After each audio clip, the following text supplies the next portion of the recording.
Mobile ಕಳ್ಳತನ ಪ್ರಕರಣ ಭೇದಿಸಿದ ಮಾಲೂರು ಪೊಲೀಸರು 2,60,000 ಮೌಲ್ಯದ 10 ಸ್ಮಾರ್ಟ್ಫೋನ್ಗಳ ವಶ.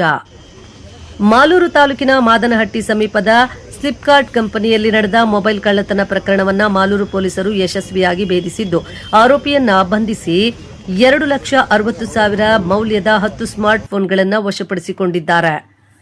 ತಾಲೂಕಿನ ಇಂದುಮಂಗಲ ಗ್ರಾಮದ ವಿಶ್ವಾಸ್ ಎಂಬಾತನನ್ನು ಪೊಲೀಸರು ವಶಕ್ಕೆ ಪಡೆದುಕೊಂಡಿದ್ದಾರೆ. ಆತ ಕಂಪನಿಯಲ್ಲಿ ವಿವಿಧ ಸಂದರ್ಭಗಳಲ್ಲಿ ಮೊಬೈಲ್ಗಳನ್ನು ಕಳವು ಮಾಡಿರುವುದು ತನಿಖೆಯಲ್ಲಿ ಬೆಳಕಿಗೆ ಬಂದಿದೆ. ಆರೋಪಿಯಿಂದ ಸುಮಾರು 2,60,000 ಮೌಲ್ಯದ 10 ಸ್ಮಾರ್ಟ್ಫೋನ್ಗಳನ್ನು ವಶಪಡಿಸಿಕೊಳ್ಳಲಾಗಿದೆ. ಈ ಸಂಬಂಧ ಮಾಲೂರು ಪೊಲೀಸ್ ಠಾಣೆಯಲ್ಲಿ ಭಾರತೀಯ ನ್ಯಾಯ ಸಂಹಿತೆ ಬಿಎನ್ಎಸ್ ಅಡಿಯಲ್ಲಿ ಪ್ರಕರಣ ದಾಖಲಿಸಿಕೊಂಡು ಮುಂದಿನ ತನಿಖೆ ಕೈಗೊಳ್ಳಲಾಗಿದೆ. ಪ್ರಕರಣದ ಪತ್ತೆ ಕಾರ್ಯವನ್ನು ಕೋಲಾರ ಜಿಲ್ಲಾ ಪೊಲೀಸ್ ಅಧೀಕ್ಷಕಿ ಕನ್ನಿಕಾ ಸಿಕ್ರಿವಾಲ್, ಅಪರ ಪೊಲೀಸ್ ಅಧೀಕ್ಷಕ ರವಿಶಂಕರ್ ಸಿಆರ್ ಮತ್ತು ಎಚ್ಸಿ ಜಗದೀಶ್ ಹಾಗೂ ಕೋಲಾರ ಉಪವಿಭಾಗದ ಪೊಲೀಸ್ ಉಪಾಧೀಕ್ಷಕ ಕೃಷ್ಣಪ್ಪ ವಿ ಅವರ ಮಾರ್ಗದರ್ಶನದಲ್ಲಿ ನಡೆಸಲಾಯಿತು.